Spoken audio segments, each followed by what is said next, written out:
already been through this experience. They know what it's like. They felt the like, oh my gosh, I'm sending my baby away for the first time and I don't know what I'm going to do. Okay? So, talk to them. They know how it feels. The second thing is that we are in the office 5 days a week from 10 to 6. Call us.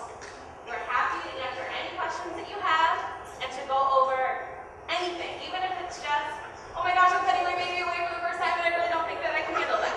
Okay? I've heard this a couple of times, and I'm going to call out a couple of people in a minute, but they know who they are. All right. So first of all, can you pull out of your envelope, students and families, this little thing that looks like a business card? There should be one in the envelope for the student, and there should be one for the parent. This is our emergency contact card. During the summer, we carry around a cell phone and a binder. We are on call 24 hours a day. Someone is on call 24 hours a day. That number on there, it's a 1-800 number. You can call us from anywhere and we will answer. This is for travel glitches, if there's any trouble on course, or if, oh my gosh, my baby's been away for 2 weeks and I really just can't take it anymore and I need to talk to you guys. Okay? And for all three of those things. The one thing that we ask is that if you have a question while your son or daughter is on course, that you actually call us first and not the summer program. And that's because we've been working with the summer program for 20 years. We have a very close relationship with them. It's really easy for us to get updates, and so we can actually get information a lot quicker. There's your son and daughter, the course leaders actually know that if there's any kind of glitch, they should call us first. If there's any sort of problem, we'll be in touch with you right away. Like I said, 24 hours a day, emergency cell phone. Not only do we have this emergency cell phone on us, but we have to carry around this big old binder that has all of the travel arrangements for all 60 kids. So if there's any problem, you're at the airport, you missed your flight, you missed your connection, you went to the wrong terminal, you took the Airbus, you just did something wrong. We will help you and we will walk you through it. Juniors, how many of you was your flight, I'm sorry, let me start that over. Juniors, how many of you, was it the first time you flew or traveled alone? Please raise your hand. That's almost every single junior. And they made it. And they're doing it again this summer. So, we know it's big and scary. The next piece is for sophomores. Sophomores only. In your packet, sophomores, you will find a stapled sheet that says Outward Bound Acknowledgement and Reduction of Risks. This is because Outward Bound is partnering with us this year, their Urban Center, and we actually get to go and have an Outward Bound orientation day, so that all of the sophomores will see what it's like, or get a taste of what it's going to be like on their wilderness trip. We're actually going to do some team building activities, a high ropes course, and then at 1:30 we're asking the parents to join us, and we're going to go over some basic equipment and answer lots of questions. Adam and I are not wilderness experts. Outward Bound are the wilderness experts, so they'll be able to answer all your questions for you, anything that Adam and I can't answer. Travel. All right. So, students are going to be booking their own travel. We know that this is the first time they've done this. We also know that this can be scary for parents. I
to think that he was going on a trip, all by him, you know, by himself with people he didn't know and people I didn't know. At first I was happy, excited for him. As the time got closer and closer, I was like, I don't think I can do this. I don't think I can send him off by himself with people I don't know or my family doesn't know. But it's something he really, really wanted to do. And I'm really, really glad I had that opportunity because I was able to go down to the office. I called Joan Miller, Lord knows how many times. I called, I said, me and my family, we had to come down and talk to you. We had to meet with you. His grandparents have questions, I have questions, and I just need to feel comfort in my heart and my soul that he was going to be fine. And I'm glad they really eased a lot of my concerns.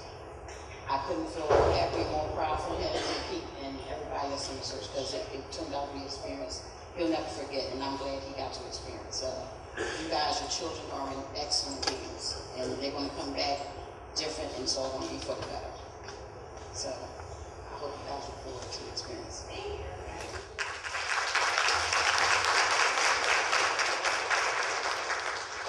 At this point, we're going to stop the frantic pace of information, and because we know you just heard a ton.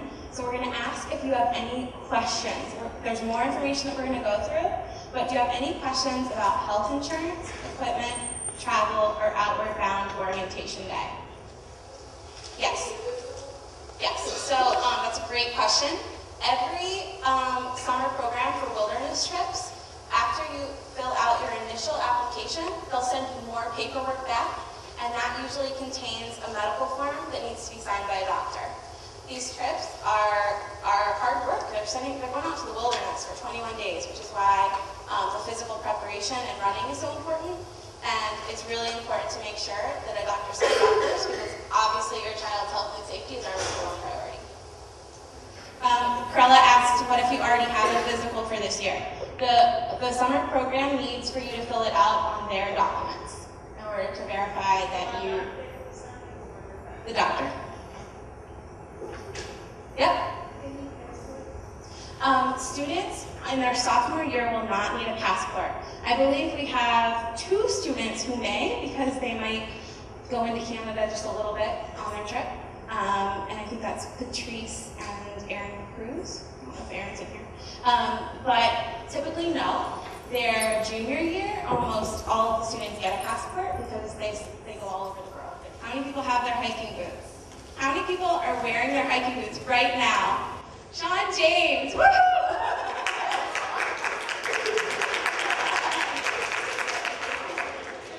I had to call Sean out because I was really impressed. He is dedicated to breaking in his hiking boots. He's even wearing them tonight. The reason that it is so important is because you will get really terrible blisters if you don't break in your boots. And if you imagine hiking up a mountain with a 50-pound backpack on, 8 miles a day, and then you add blisters into that, it's just not a pretty picture. Is there a junior who would like to talk about that? Junior? No?